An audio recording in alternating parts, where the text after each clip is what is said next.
오늘은 에베소서 강의 36번째 시간입니다. 성령 하나님이 나에게 약속 행하신 착한 일이라는 제목으로 말씀 나누고요.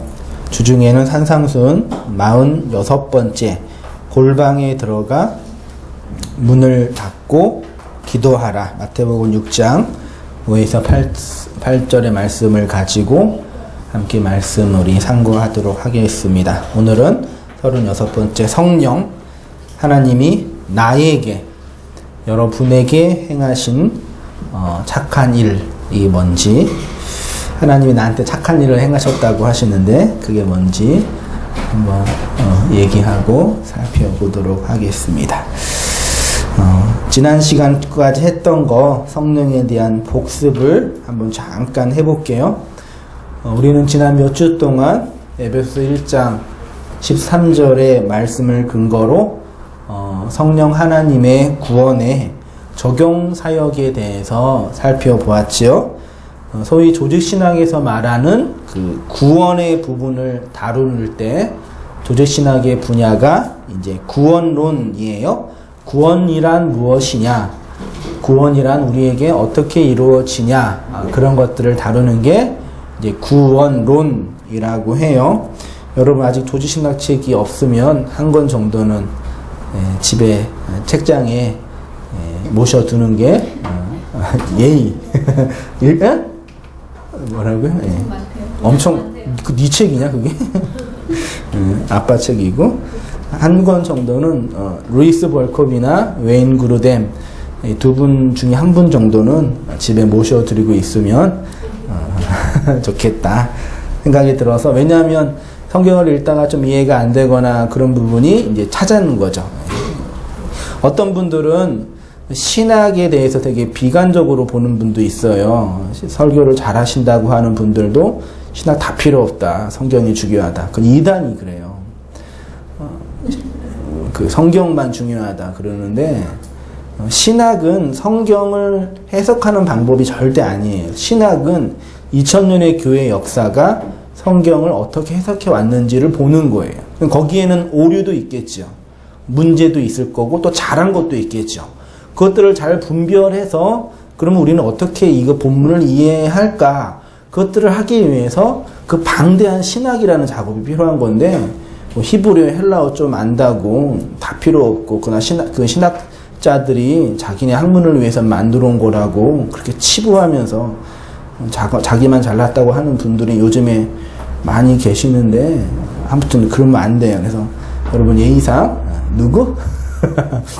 루이스 벌컵과 웨인 그루뎀, 그분도 많이 학자들이 있는데 그 정도만 갖고 있으면 성경에 대한 오해를 좀 벗어날 수 있다, 그런 생각이 들어요. 그런 신학, 조직 신학에서 말하는 게 이제 소위 이제 구원론이 뭐냐, 이제 구원이라는 게 어떤 거냐 말하는 게 이제 구원론이에요. 그래서 이 구원론을 다른 말로 뭐라고 하냐면 성령론이라고 해요. 그러니까 구원을 적용하시는 주체라고 할까요? 실체, 삼위 하나님의 실체가 성령 하나님의 사역이다. 그래서 구원론은 성령론이다 라고 말해서, 구원론을 공부한다는 것은 성령론을 공부하는 거고, 성령론은 곧 구원론이다, 그렇게 이해하면 돼요. 그래서 한국교회 안에 100여 년의 한국교회 선교의 기간 동안 이 성령론에 대한 오해, 곡해, 무지가 지금도 여전히 한국교회를 무기력하게 하고 있다, 저는 그렇게 봅니다. 특별히 오순절 성령운동 주창자들이 말하는 것처럼 우리가 성령을 받으면 방언을 하거나 영적인 체험을 하게 된다, 그래서 우리의 구원이 이루어진다, 그렇게 얘기해요. 성도가 예수님을 믿는 초보적인 단계가 있대요. 예수님만 믿는, 성령의 내주만 경험하는 초보적인 단계가 있고, 그 정도의 단계 가지고는 안 되고 그보다 조금 더 높은 단계로 올라가야 된다. 어떻게? 무엇을 통해서? 성령 체험을 통해서. 그게 소위 세컨드 블레싱이라고 해서 예수 믿는 초보적인 단계를 넘어 성령의 충만한, 성령의 지배를 받는, 성령 세례를 받는 좀 더 높은 수준의 단계에 올라가야 된다. 그래서 어떻게 열심히 기도를 하고 열심히 주님께 부르짖으면 성령이 임해서 방언도 하고 병자도 고치고 여러 가지 체험을 한다. 이런 식의 신학 구조로 우리가 구원을 설명하는데 완전히 성경에 대한 오해입니다. 두 번째 성령에 대한 오해는 복음주의 선교운동 주창자들이 한국교회 대세예요. 그리스도의 지상 왕국을 꿈꾸는 분들, 그 다음에 전천년주의자들이라고 하는데, 이들은 우리가 구원을 받거나 성령을 받게 되면 어떤 일이 우리한테 벌어져요? 인격이 변하고 인격이 성숙하게 되고 우리가 좀 더 하나님의 많은 복들을 누려서 우리의 삶이 윤택해지고 이 세상에 도전을 주고 영향을 줄 수 있는 소위 그 영향을 주는 그리스도인, 세상의 빛과 소금의 역할을 할 수 있는 그리스도인, 그래서 그리스도인들이 많아지게 되면 이 세상, 어두운 세상이 밝게 빛나고 부패한 세상이 소금으로 말미암아 부패가 이제 멈추어지는, 그렇게 이제 얘기를 해요. 그게 이제 소위 전천년주의자들, 한국의 거의 모든 선교단체, CCC나 내비게이터, UBF, YEM 이런 선교단체나 이런 선교단체에 영향을 받았던 1세대 복음주의 우리 목사님들, 오카눔, 홍정길, 또 하용조, 지구촌교회 목사님이나 김동호 목사님, 지금 그나마 한국교회에 많은 선한 영향을 주고 있는 그런 분들이 이런 식의 신학 구조를 가지고 성경을 해석하고 성도들을 목양하고 성도들을 가르쳐서 우리가 예수님을 잘 믿어서 우리의 삶에도 변화뿐만 아니라 이 망가진 세상에 도전을 주고 영향을 주는 조금 보람찬 일을 하자. 되게 괜찮은 신학 구조예요. 저도 이런 구조 안에서 여전히 신앙생활하고, 여러분들도 저도 이런 구조 안에 있고, 이게 또 다 틀리다, 다 문제다, 그런 건 아니에요. 근데 문제가 있는 것들이 많이 있으니까 얘기를 하는 거예요. 비근한 예로 예수님을 믿는 사람이 많이 있으면 세상이 변해요? 확실히 안 변하죠. 비근한 예로 장로님이 대통령이 되면 이 땅에 그리스도의 왕국이 이루어져요? 절대 아니라는 거 우리가 결정했잖아요. 봤잖아요. 그런 거란 얘기입니다. 그래서 교회에서 이런 거 많이 하죠. 성품학교. 요즘에 유행이던데, 요즘에는요. 성품을 우리가 개발하고 변화시켜서 좀 더 이렇게 도덕적이고 영향을 주는 사람이 되자. 인격학교. 성품과 인격은 학교에서 아무리 가르쳐도 안 변해요. 아버지 학교, 결혼학교도 많이 있어요. 요즘에 어떤 목사님은 실제로 목회를 하는데 개척을, 그러니까 전문인 사역이라 해서 노숙자 사역하시는 분도 있고, 또 이제 아동센터 중심으로 어린이 사역하는 분도 계시고, 다양하게 있는데 또 한 명이 이렇게 결혼학교 같은 걸 해서 이렇게 결혼 준비한 사람들을 모아서 예배를 같이 드리더라고요. 그래서 월요일 날인가 종로의 어느 교회가 기독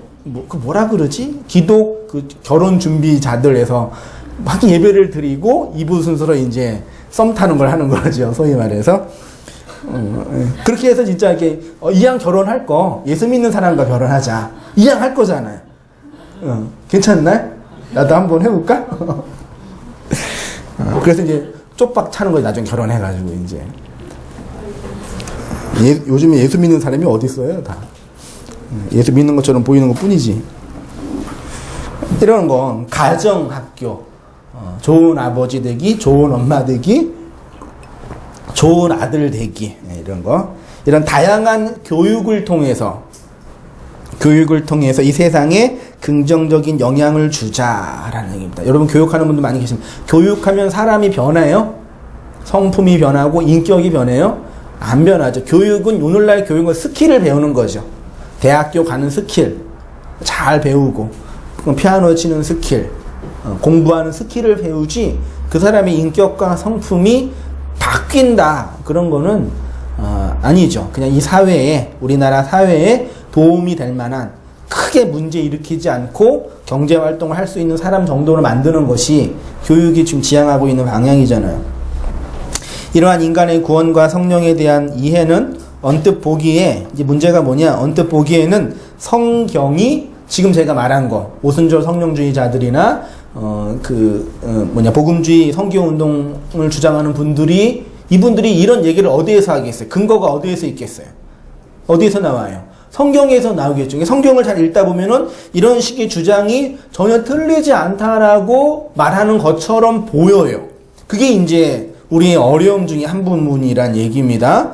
그런데 성경을 깊이, 소위 말해 성경 신학적인 작업에 들어가면은 이분들이 오류가 있다라는 걸 우리가 볼 수 있어요. 그러니까 신학적으로 볼 때 20세기까지는 기독교 문명을 움켜쥐고 있는 신학 구조는 어거스틴 들어봤죠? 아우구스티누스 성인 중에 한 명이라 그러잖아요. 카톨릭에서도 존경하는 분이 이분은 워낙 깊은 분이기 때문에 카톨릭 기독교가 다 존경해요. 아무튼 그래요. 그 다음에 칼빈, 루터, 그 다음에 그 밖에 뭐 오웬이나 조나단 에드워즈 같은 이런 신학자들의 구조는 뭐냐면 조직 신학적인 성경 이해, 보편적으로 볼 때는.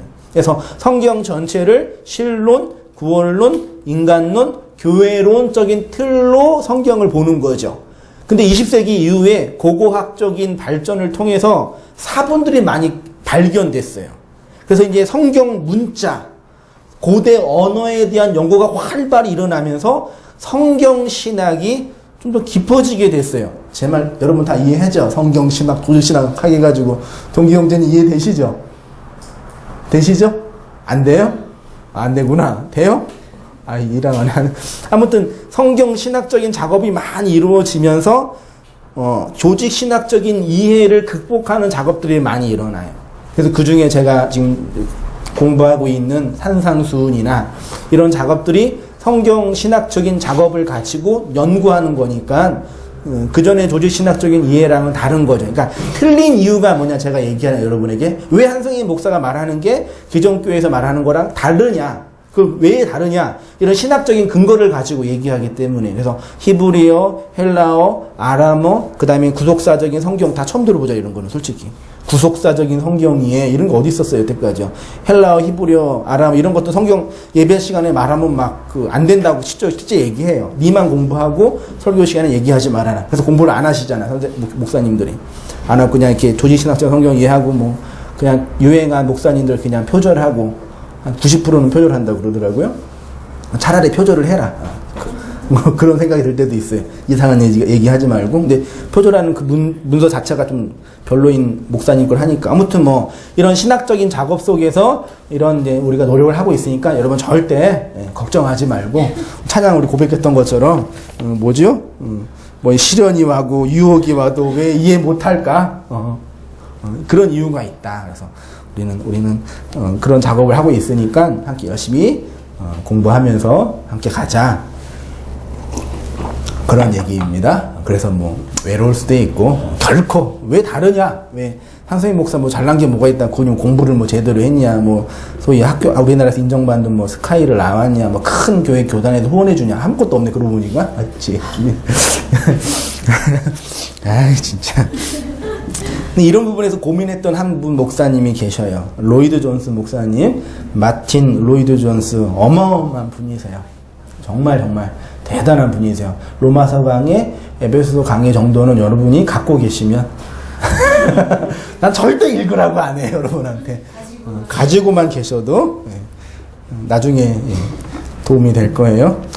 마틴 로이드 존스 목사님의 생애의 마지막 설교는 줄쳐보세요. 예수 그리스도의 의를 무상으로 수여받는 성도의 구원의 본질을 설명해 주셨어요.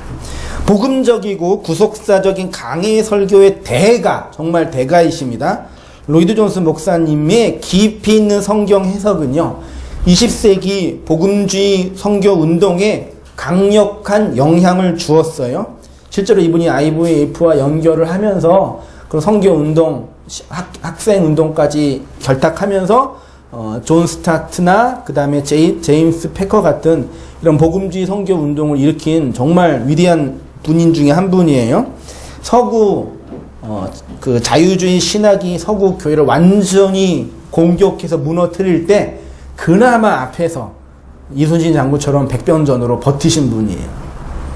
근데 지금 웨스턴 채플 교회가 이분 목회할 때는 한 60년대, 50년대, 60대 가장 피크였거든요. 그때 로마서 강의 쭉 하면서 한 1200명, 1500명 정도 쫙 이렇게 설교했었는데 지금 한 200명 또 안 된다고 그러더라고요. 뭐 사람이 많이 있는 게 중요한 건 아니지만 그만큼 이제 교회가 쇠퇴하고 있겠죠. 그만큼 설교자가 이제 교회 성장과 관련이 있는 거죠. 로이드 존슨 목사님의 강해의 대부분은 이랬어요. 너희들은 변화하지 않으면 가짜다. 성화되지 않은 그리스도인들이요. 성령을 받고 깨트려지고 새롭게 돼서 무엇인가 성숙한 그리스도인. 그래서 로마서 7장에 사도 바울의 그 오라 나는 공고한 사람이로다. 이 사망의 몸에서 누가 나를 건져내. 이런 비참한 영적인 상태에 빠져있는 바울의 고백을 바울이 회심하기 전의 고백이라고 얘기했어요. 왜냐하면 그분 생각에 그런 위대한 그런 성학인 바울이 이런 고백을 하는 건 말도 안 된다. 거의 불신자 같은 고백이거든요. 이런 말도 안 되고 회심하기 전에 그 한 고백이다. 그런 신학적인 편견이 이런 바울에 대한 로마서의 본문을 완전히 7장, 8장 본문을 완전히 그 책은 진짜 신학적인 구조가 틀렸죠. 제가 볼 때는. 그 전까지는 깊이 있게 했는데 이런 신학적인 차이 때문에 그래요. 그 바울의 고백은 바울의 현존의 고백이고 모든 신자 안에 있는 고백이에요. 아무리 성숙하고 고도의 성화의 삶을 사는 신자라고 할지라도 그렇게 안 돼요. 실제로 안 돼요. 근데 이분 설교에 영향을 지금 많이 주고 있는 한국교회 그런 목사님들이 있는데 이런 구조 안에 고민하고 있죠. 변화되지 않는다? 왜 성숙되지 않지? 이 정도 했으면 솔직히 여러분 이렇게 어떤 한 분야에 깊이 있게 하면은 전문가가 되잖아요. 예. 신학이나 신앙생활에서 깊이 있게 하면은 전문가가 돼서 어떤 고도의 어떤 영적인 성숙과 위치에 도달할 거라고 생각을 한 거죠. 근데 이분이 일평생 이렇게 성화를 강력하게 주장했던 이분이 마지막 1968년 질병으로 은퇴하기까지 마지막 2년간의 말년에 런던의 웨스트민스터 채플에서의 설교는 분명히 달랐어요. 마지막 2년간. 그분의 마지막 2년간의 설교의 대부분은 성화를 강력히 주장하던 그의 설교와는 완전히 다른, 줄치세요. 인간의 불가능함과 예수 그리스도의 은혜로 결론 맺었어요. 여러분 잘 들어보세요. 인간의 불가능함과 예수 그리스도의 은혜로 결론 맺었어요. 그 중에서도 마지막에 휠체어를 의지하면서 피를 토하듯 쏟아놓는 설교의 한 부분입니다. 보세요. 기독교는 여러분과 저의 작은 선이 아닙니다. 기독교는 내가 무엇을 행하느냐 행하지 않느냐의 문제도 아닙니다. 기독교는 내가 다른 사람보다 얼마나 더 나으냐의 문제도 아닙니다. 기독교는 내가 이전보다 얼마나 더 많이 나아졌느냐의 문제도 아닙니다. 기독교는 절대 그런 것이 아닙니다. 그러므로 그 모든 것을 잊고 그리스도를 바라보십시오. 그러면 그분의 흠없고 완전한 의가 보일 것입니다. 여러분이 그분을 믿으면 그분의 의가 여러분에게 주어지고 여러분은 그분의 의를 덧입게 될 것입니다. 여러분은 이것이나 저것을 행하려고 하고 있습니까?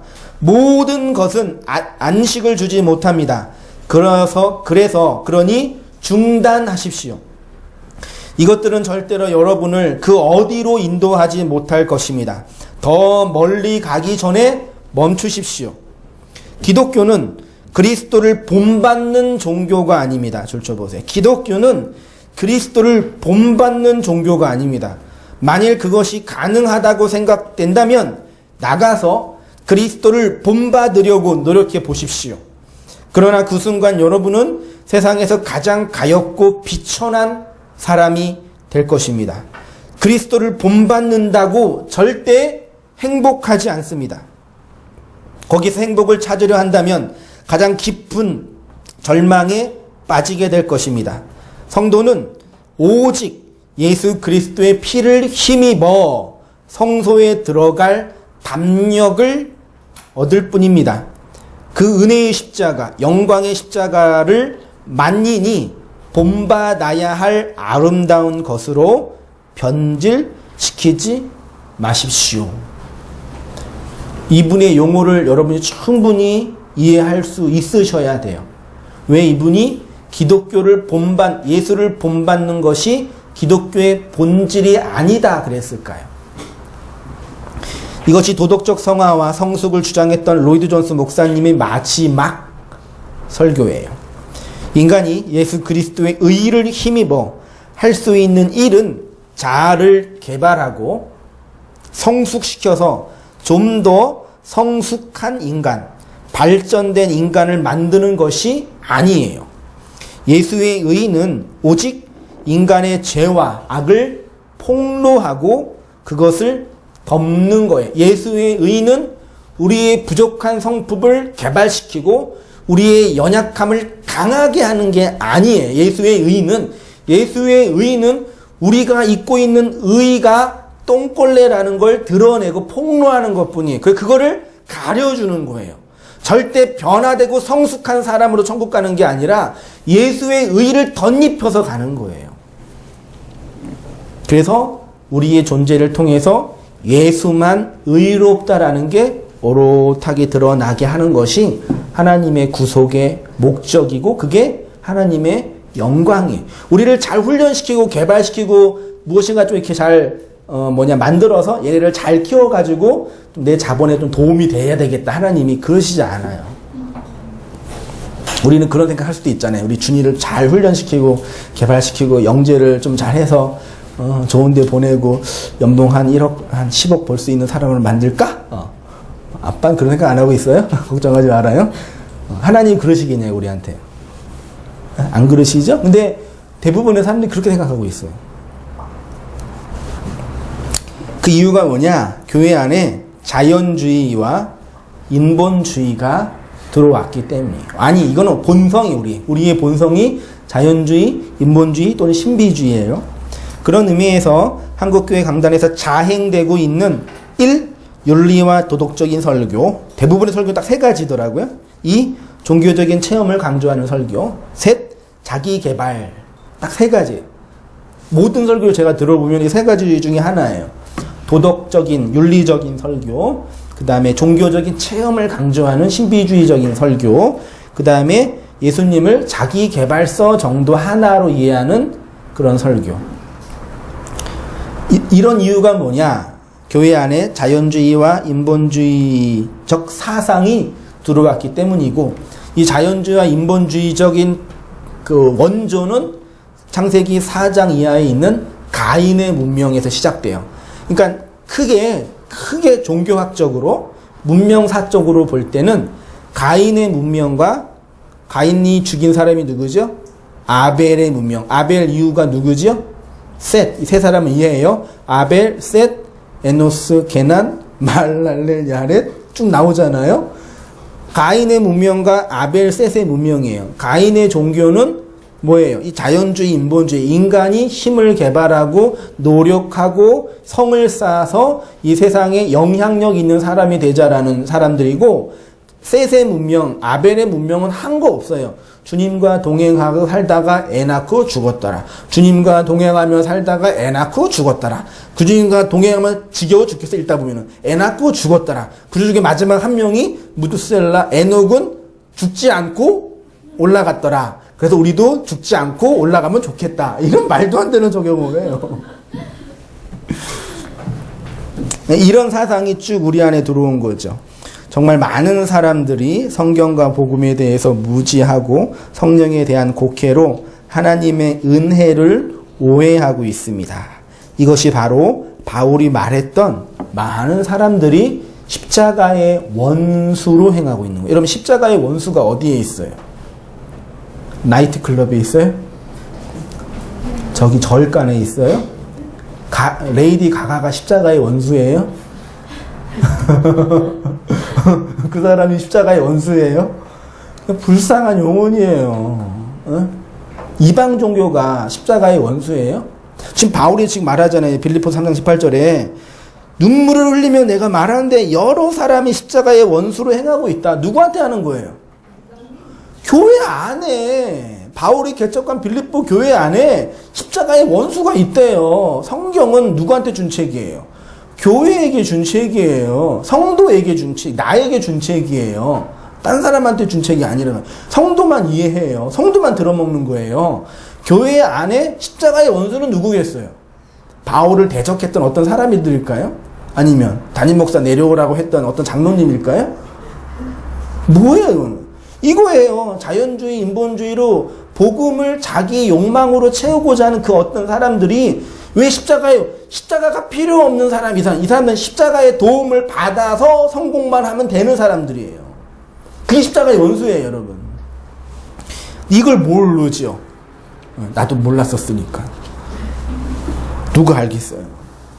그래서 우리가 거룩한 가정을 세워서 착한 거룩한 주님의 가정을 세워 이 세상에 영향력 있는 가정이 되자 말이 되나요, 그게? 결혼을 왜 해요, 우리가요, 솔직히? 내가 좋아서 하는 거 아니에요? 맞죠? 내 욕망, 이제 저 사람 좋으니까 같이 살고 싶어서 하는 거잖아요. 근데 거기에 대해 하나님의 나라의 영광을 위해서 결혼한다고 왜 거짓말을 해요? 자기가 좋아서 하는 거면서.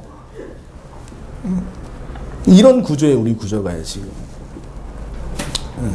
그래서 결혼 예배, 참 나도 아쉬워요, 그게. 생각해보면 나 좋아서 한 건데 왜 뭐 하나님께 뭐 이 결혼을 또 영광을 받으시고 우리 가정을 통해서 많은 사람이 주님께 돌아오고 안 돌아오던데 보니까 결혼하면 신앙생활 제대로 못해요. 시간이 어디 있어요? 무슨 얘기인지 모르겠어요. 이해되죠? 네. 잘해야 결혼생활 잘해야죠. 그러면 인간 내면에 하나님의 은혜가 부어지면 어떤 일이 일어나냐, 이게 이제 중요해요. 여러분 주중에 성경골 제가 잠깐 나누었던 건데, 두 번째예요. 첫째는 우리가 은혜를 받으면 우리 안에 부족함들에 채워진다. 이게 뭐예요? 덧붙여지는 은혜. 줄치서 이거 중요해요. 은혜는 두 가지 효과가 있대요. 덧붙여지는 은혜. 두 번째로는 해체하는 은혜, 새롭게 하는 은혜예요. 그러니까 은혜에 대한 교회의 이해는 두 가지로 나누어져요. 우리가 은혜를 받으면 인간의 자아와 인간의 부족함들이 개선이 되고 발전이 된다는 견해. 이게 누구의 견해예요? 카톨릭의 구원 견해예요. 카톨릭 교리책에 딱 나와 있어요. 덧붙여지는 은사, 덧붙여지는 은혜예요. 알미니우스예요. 이는 인간론에 대한 자연주의적 생각이에요. 자연주의자, 그 누구예요? 뭐 에라스무스나 존 로크나 이런 교육자들이 왜 교육을 강조할까요? 사람은 아직 착하게 태어났는데 얘네들을 잘 교육시키고 좋은 환경에 집어넣으면은 좋은 사람 된다라는 게 이분들의 신학 구조, 사상 구조예요. 진화론자들이에요. 인간의 타락과 죄를 인정하지 않아요. 환경이 문제라고 그러는 거예요. 교육이 문제라고 그러는 거예요. 그래서 잘 교육하면 된다는 얘기예요. 사회와 국가와 나라가, 부모가. 좋은 부모 되면은 아이들이 성공한다. 여러분 지금 교회에서 자꾸 이렇게 교회에서 맨날 간증 같은 거 하는 성공한 사람이 뭐예요? 열심히 기도하고 공부시켜서 하버드대 보냈다. 그러면 이제 교회에서 맨날 이제 간증하고 엄마의 우리 집사람이 열심히 공부시켜서 우리 준이를 아이비리그 건축학과로 보냈다. 그러면 대박 나는 거예요. 왜요? 모든 교회에서 이제 강사로 초빙해요. 아니 사모님은 어떻게 아이들을 키웠길래 큰아들이 이렇게 좋은 데 갔겠냐. 나는 한 거 없어요. 나는 기도뿐이 안 했어요. 그럼 난리 나는 거죠 이제. 그 사람의 욕망이 뭐겠어요? 그 기저에 있는 욕망이 뭐겠어요? 에? 아이비 리그나 하버드대 보내서 하나님 나라 영광을 해서 우리 아들들이 사용할 수 있게 해달라는 건가요? 솔직히 똑같고 얘기해봐요. 정말 그거냐? 아니지요? 예, 저도 잘 됐으면 좋겠어요. 그렇지만 될지는 모르겠지만 그래요. 인간은 전적으로 타락하고 부패한 것이 아니라 약간의 개선과 교육이 필요한 존재다. 그래서 예수 그리스도의 의와 함께 마리아의 중보, 성인들의 중보, 인간의 선행과 공적이 은혜가 결핍된 인간에게 주입이 되면 인간의 자아가 회복되어지고 성숙하게 된다. 그런 얘기입니다. 하나님의 신적인 은혜가 고작해야 인간 존재의 결핍과 부족함을 채워주는 거예요. 제가 이런 것들을 비판하려고 그냥 던진 얘기가 뭐예요? 하나님은 여러분의 인생의 행복에 관심이 없다고 얘기한 거예요. 그러니까 보세요. 물이 있는데 물이 없으면 어떻게 하면 돼요? 부으면 되죠. 그게 덧붙여지는 은혜예요. 덧붙여지는 은혜. 부족함이 있으니까 채워주면 돼요. 이게 자연주의자들이에요. 근데 성경은 이 물이 뭐라 그래요?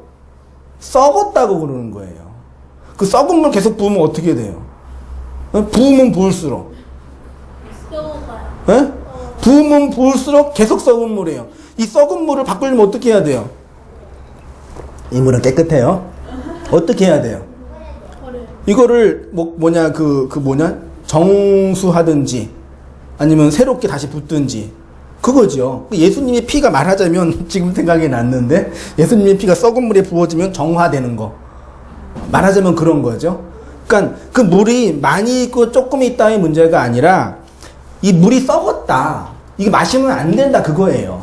우리의 역사와 인생은 썩었다. 마시면 안 된다. 그래서 예수의 피로 이 물을 정화시켜야 된다. 이거예요. 근데 자연주의와 인본주의, 전천년주의자들이나 신비주의자들은 물이 썩은 게 아니라 부족하다. 부족하니까 많이 붓자. 설명되지요? 그거예요. 그러나 하나님의 초월적인 은혜는 무엇인가 부족한 인간을 도와주어서 그들을 선행할 수 있는 자로 만드는 것이 아니지요.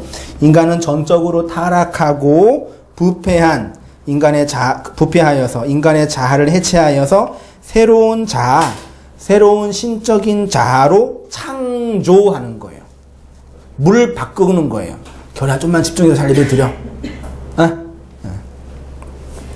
이는 인간의 자아는 무엇인가 결핍되고 부족하여서 교육과 제도가 잘 되면 선을 행할 수 있고 하나님이 기뻐할 수 일을 할 수 있는 존재가 아니라 줄쳐보세요. 그는 근본부터 새롭게 창조해야 할 존재다. 그 일을 성령 하나님이 진리의 말씀으로 우리의 역사를 통해서 하나하나 만들어진다라는 얘기입니다. 그래서 인간의 초월적인 은혜는 우리의 부족함을 덧붙여주고 채워주는 일을 하는 것이 아니라 우리의 죄와 악을 폭로하는 거죠.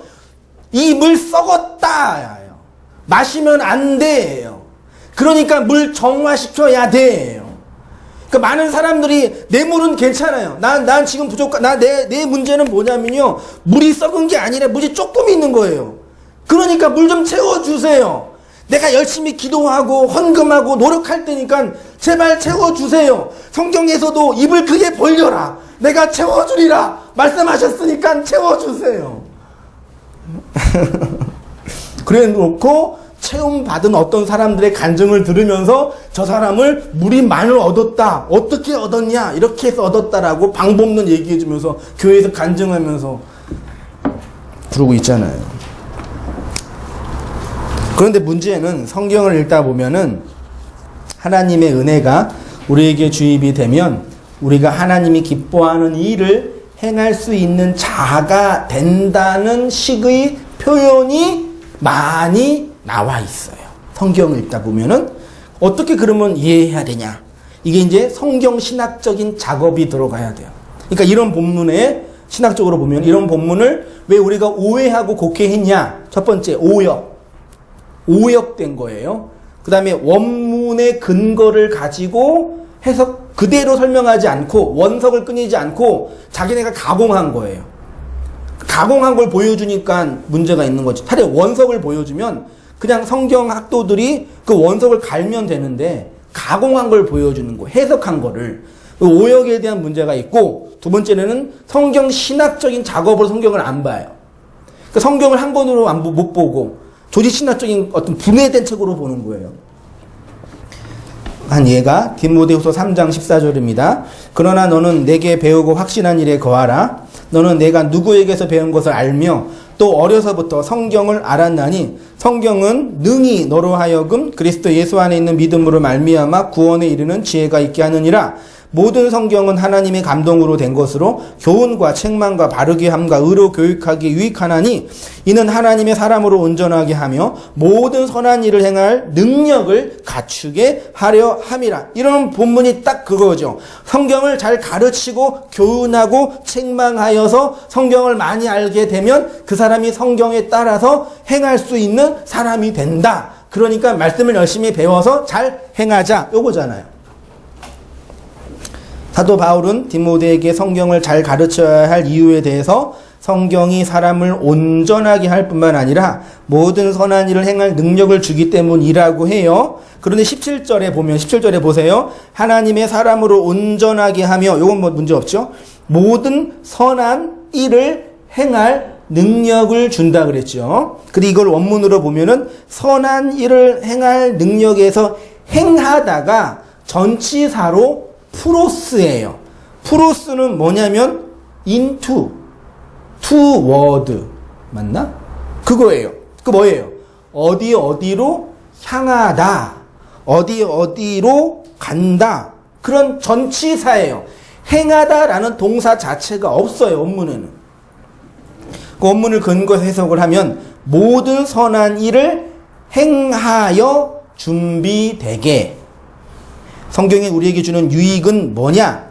하나님의 말씀을 잘 배워서 우리가 하나님이 기뻐하는 어떤 일을 행하는 것, 혹은 우리의 부족함을 채워주는 것이 아니라 선한 일을 향한 자, 선함을 지향성으로 가진 자, 프로스니까 전치사가.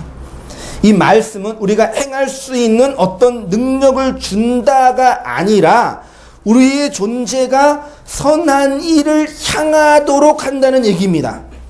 하나님의 말씀인 성경을 잘 배우면 우리가 선한 자가 되거나 선한 일을 행할 능력을 갖춘 자가 아니라 선을 지향한다라는 의미예요.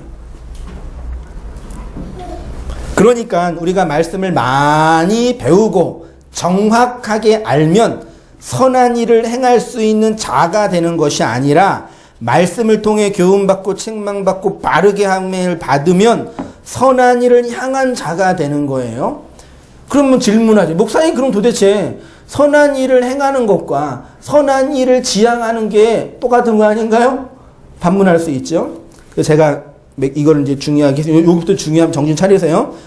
에어컨 좀 더 세게.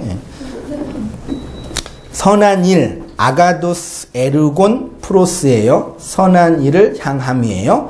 이 선한 일이라는 게 뭔지 우리 선한 사마리아 비유를 통해서 한번 공부할 테니까요.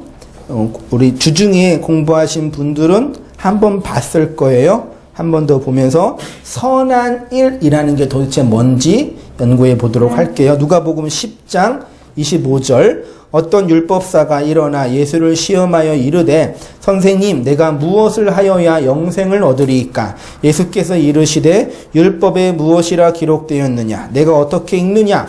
대답하여 이르되 내 마음을 다하여 목숨을 다하여 힘을 다하여 뜻을 다하여 주 너의 하나님을 사랑하라 하고 또한 내 이웃을 내 자신과 같이 사랑하라 하였나이다. 예수께서 이르시되 내 대답이 옳도다. 이를 행하라. 그리하면 살리라 하시니 그 사람이 자기를 옳게 보이려고 예수께 여짜오되 그러면 내 이웃이 누구이니까? 예수께서 대답하여 이르시되 어떤 사람이 예루살렘에서 여리고로 내려가다가 강도를 만나매 강도들이 그 옷을 벗기고 때려 거의 죽은 것을 버리고 갔더라. 마침 한 제사장이 그 길로 내려가다가 그를 보고 피하여 지나가고 또 이와 같이 한 레위인도 그곳에 이르러 그를 보고 피하여 지나가되 어떤 사마리아 사람은 여행하는 중 거기에 이르러 그를 보고 불쌍히 여겨 가까이 가서 기름과 포도주를 그 상처에 붓고 싸매고 자기 짐승에 태워 주막으로 데리고 가서 돌보아 주리라.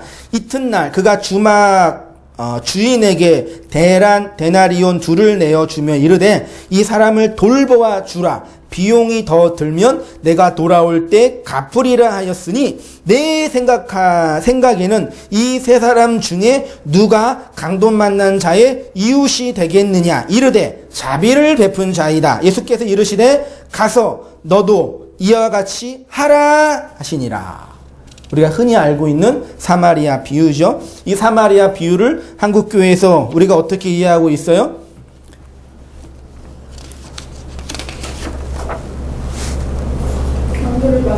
네, 그거죠. 이 4페이지로 갈게요.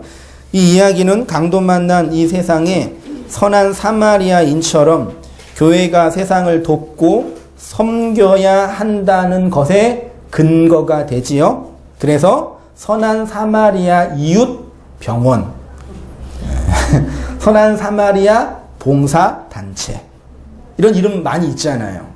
이 말씀을 근거로 구제 혹은 긍휼 이런 사역들을 해야 한다고 합니다. 선한 사마리아처럼 바리새인 그 제사장과 레위인들처럼 종교적인 사람이 중요한 게 아니라 이렇게 강돈 만나 거반 죽은 사람에게 도움을 주는 이런 선한 사마리아인이 우리가 돼야 된다. 그렇게 우리가 이해하죠. 그거는 틀렸어요. 성경을 잘못 해석한 거예요. 오해예요. 문자적으로 보면은 그렇게 보여요.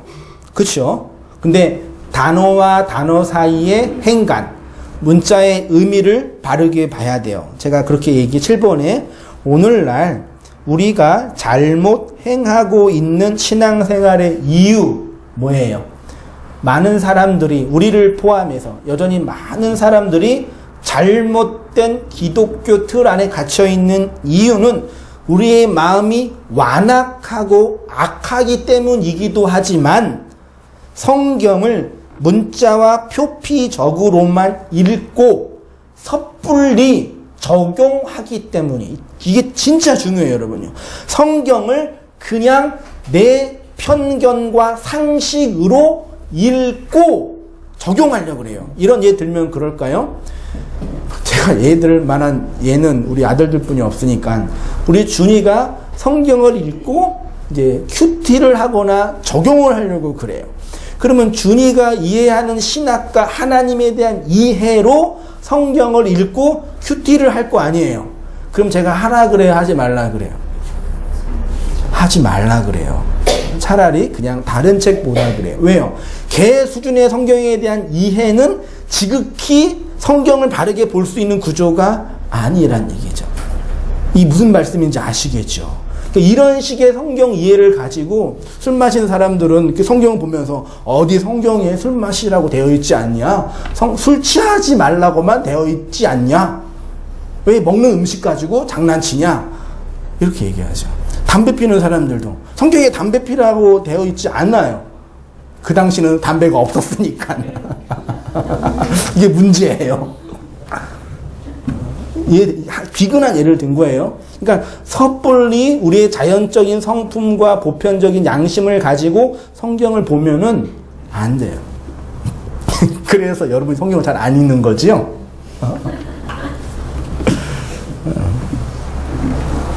거듭 말씀드리지만 성경은 우리가 규범이나 규칙으로 적용할 수 있는 책이 아니라 줄치세, 성경은 오직 예수 그리스도의 십자가와 하나님 나라의 구속사만을 기록, 다른 얘기는 단 하나도 없어요.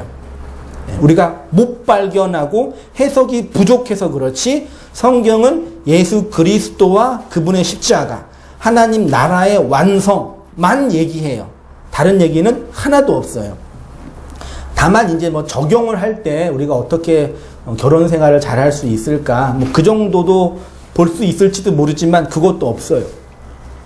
그것도 솔직히 없어요. 그냥 예수님, 하나님은 그런 의도로 말씀하신 것이 아닌데 우리가 곡해하죠. 예를 들어서 성경 본문에 남자가 여자를 떠나 여자와 합하여 하나가 되라, 이런 본문 가지고 우리 결혼 생활의 원리를 찾죠. 그 결혼의 원리는 독립의 원리, 그 다음에 또 뭐 세 개 얘기했습니다. 우리 목사님께서 나 주례할 때 독립의 원리, 그것뿐이 기억 안 나네. 무슨 배려의 원리 해서 이제 딱 해요. 뭐 나쁘진 않은 거 같는데 그 본문은 인간의 결혼 생활에 대한 원리를 주기 위해 준 책이 아니에요. 그건 뭐예요? 남자이신 예수님이 성부 하나님의 부모를 떠나 여자, 교회와 연합하고 결혼하려는 그걸 얘기하는 거죠. 심지어는 디모데에 가면은 여자는 교회에서 종용이 배워라. 남자를 가르치려고 하지 마라. 그래서 우리 합동교단에서는 본문 봐라. 여자가 목사하면 안 된다. 이게 여자 목사하지 말라는 본문이에요. 여자는 교회에서 가르치면 안 된대요. 남자를 가르치면 안 된대요. 그럼 전도사도 하면 안 되겠네. 전도사는 시켜주거든요. 말도 안 되는 성경 본문 가지고 이렇게 교권주의자들이 그렇게 해요. 여러분 여자죠. 네. 남자는 누구예요? 예수님이죠. 여자인 우리는 예수님께 잘 배워야지.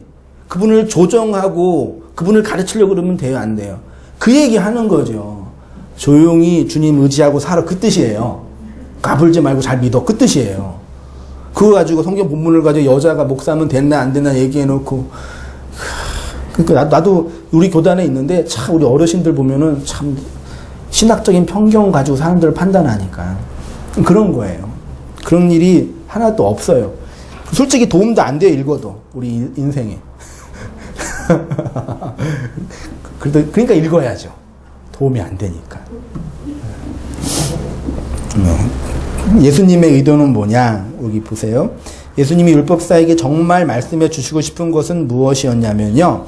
너는 율법을 다 지키고 있다고 생각하니. 다 지켰다 그랬죠? 그리고 그 율법을 다 지키면 영생을 얻을 수 있다고 생각하니. 아니야. 너는 율법을 다 지키지 못해. 너는 하나님을 사랑할 수 없고 내 이웃을 사랑할 수 없는 강도 만난 자야.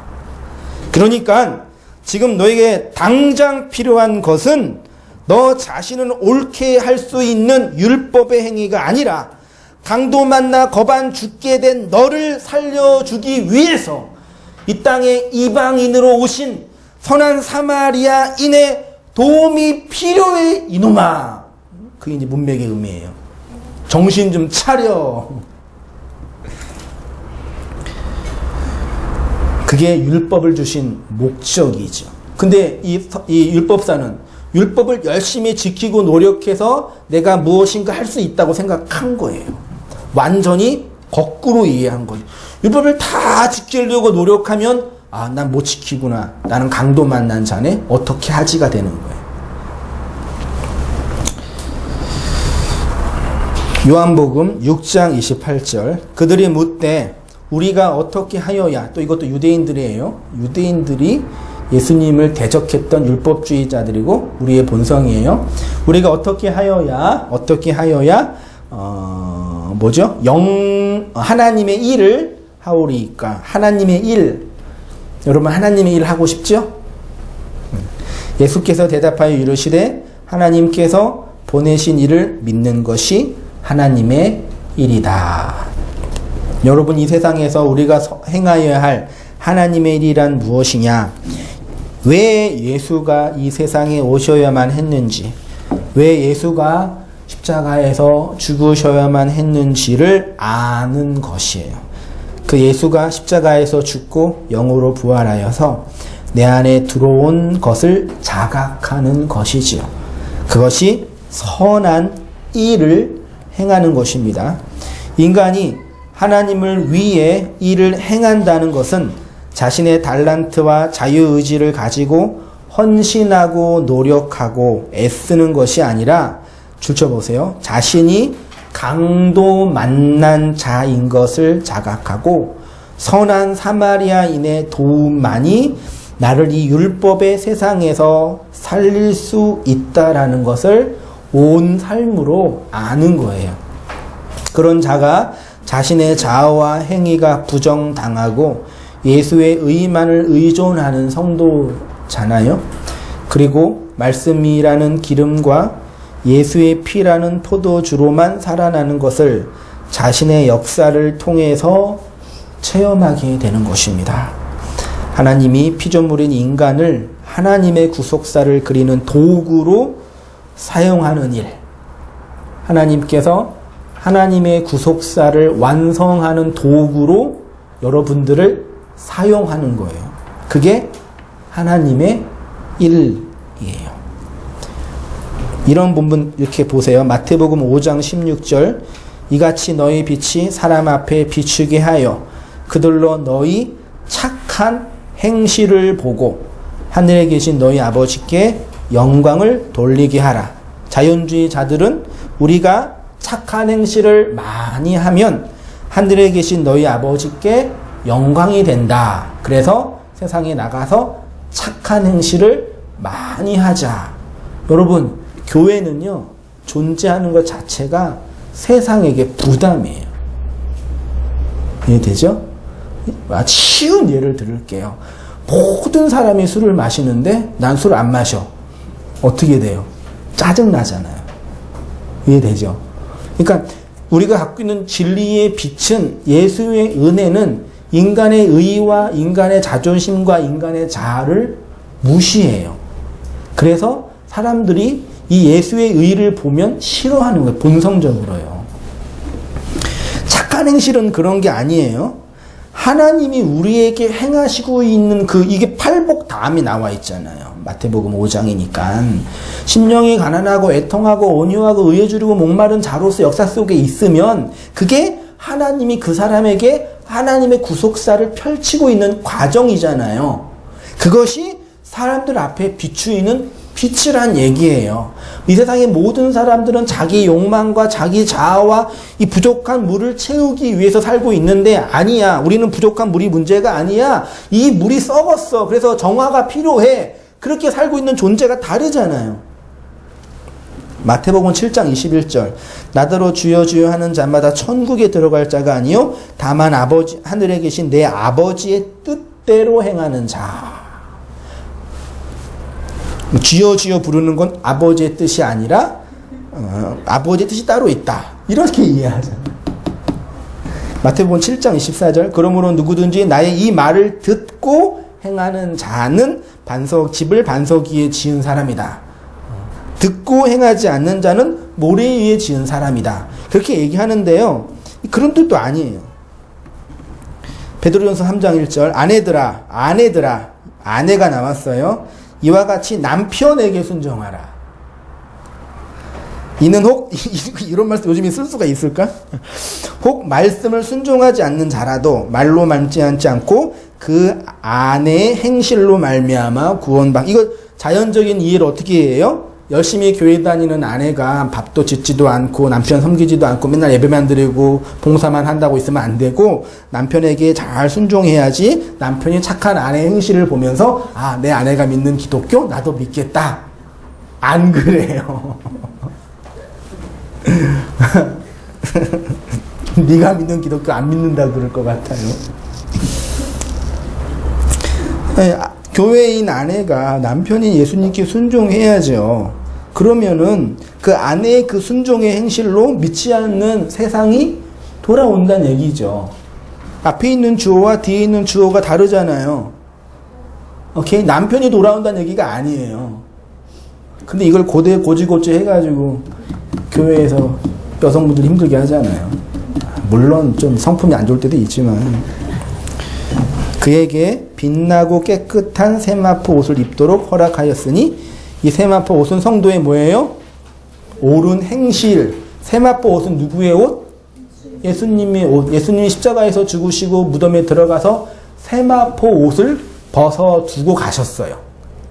참 재미있죠? 그 세마포 누구 입으라고? 내 백성 입으라고. 그걸 두고 가셨단 말이에요. 그게 성도의 옳은 행실이에요. 예수 옷만 입으면 돼요.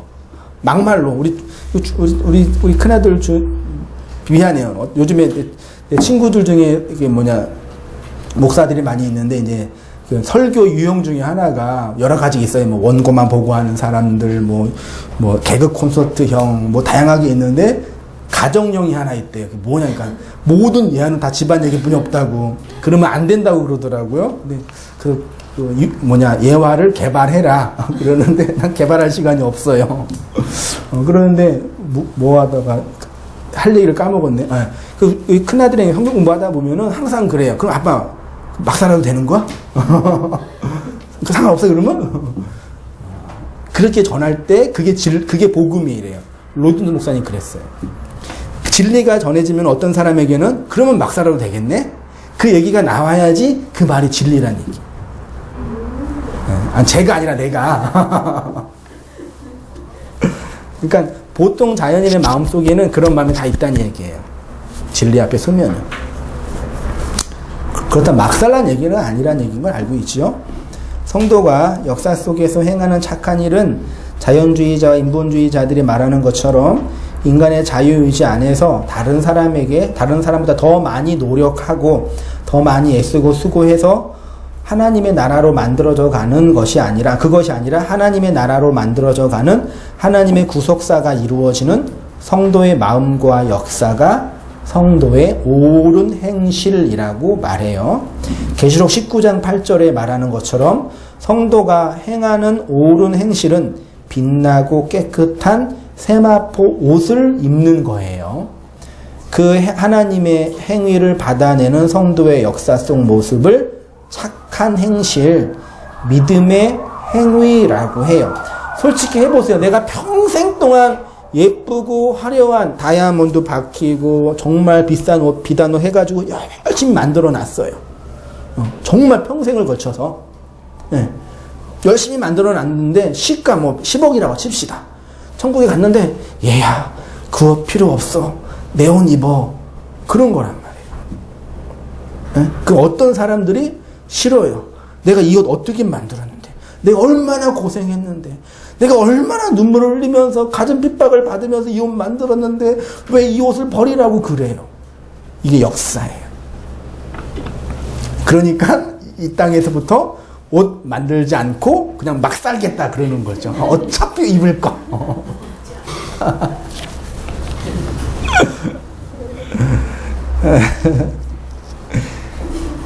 아니에요. 하나님의 행위를 받아내는 그 옷 입는 그 과정이 성도에게는 무한한 고통이에요. 그래서 성경을 읽다 보면은 이런 하나님의 은혜를 받아내는 성도의 모습에 대해서 인내하라, 경건하라, 기도하라, 노력하고 분투하고 게으르지 말라라고 끊임없이 도전하는 거예요. 나는 그래 정말 요즘에 저는 정말 복음과 은혜만 얘기하잖아요. 어저께 결혼식 갔다 오면서 이런 얘기하면 미안해요. 하다면서 너무 피곤했거든. 어제 갔다 오면서 이제 지하철에 있었는데 갑자기 콧물이 뭐가 흘러내리는데 코피가 흐르는 거예요. 그래서 집사람한테 휴지 달라고 했는데 얘기하면서 당신은 은혜만 얘기하면서 이렇게 고생하면서 사냐고. 정말 은혜 안에 있는 사람은 그렇게 막 못 살아요. 진짜예요. 하나님의 은혜가 뭔지 아는 사람은 이 은혜면 충분하니까 나의 이 노력은 아무것도 아니다. 그런 개념 자체가 없어요. 여러분도 코피 흘리란 얘기가 아니라 은혜는 그렇게 우리를 방종하게 못 만든다고요. 요즘에 어떤 사람들이 돌아가신 그분 설교를 들으면서 은혜를 얘기하는데 방종하는 분들이 너무 많은 것 같아요. 그분은 그렇게 얘기하지 않은 것 같는데 자기 멋대로 해석하면서 자유다, 진리다 그러면서 그러면 안 돼요. 하나님이 여러분에게 하나님의 일을 행하고 계시죠? 그래서 나 하나 버티기도 벅차죠? 그래서 그 하나님의 일을 행하는 자에게 가장 필요한 것이 뭐예요? 하나님의 말씀인 성경이 필요해요. 그래서 경건한 하나님의 백성들이 주님의 말씀을 그렇게 사랑하며 산 거예요. 아침에 일어나서 새벽에 눈 떠서 시편 119편 50절 이 말씀은 나의 고난 중의 위로라. 고난 중의 위로죠. 그러니까 주의 말씀이 나를 살리셨습니다. 주의 말씀은 내 발의 등이요 내 길의 빛이다. 이 성경 말씀이 여러분의 위로가 돼요? 혹시 여러분이 성경 말씀의 위로가 안 되면요 어떤 문제예요? 하나님의 착한 일이 여러분의 삶 속에서 이루어지지 않고 있는 증거예요. 그런데 나는 다른 건 몰라도 하나님의 말씀은 저한테 위로해요. 그럼 뭐예요? 하나님이 여러분에게 일하고 있음의 증거예요. 그래서 이렇게 힘들게 하나님 말씀, 성경 말씀 읽고 공부하는 거잖아요. 주중에는 너무 바빠가지고 시간이 없으니까 휴일날, 주말이라도 시간 내서 공부하는 거지요? 마지막으로 디모데후서 3장 14절 이하의 말씀을 읽으면서 이 말씀이 여러분에게 여러분으로 하여금 하나님의 선한 일을 향하는 말씀이 되고 있는지를 확인해 보시기 바랍니다. 디모데후서 3장 14절 이하 다 함께 한번 읽어보겠습니다. 준이도 한번 크게 읽어보세요. 시작. 그러나 너는 배우고 확신한 일에 거하라. 너는 내가 누구에게서 배운 것을 알며 또 어려서부터 성경을 알았나니 성경은 능히 너로 하여금 그리스도 예수 안에 있는 믿음으로 말미암아 구원에 이르는 지혜가 있게 하느니라. 모든 성경은 하나님의 감동으로 된 것으로 교훈과 책망과 바르게 함과 의로 교육하기에 유익하니 이는 하나님의 사람으로 온전하게 하며 모든 선한 일을 행할 능력을 갖추게 하려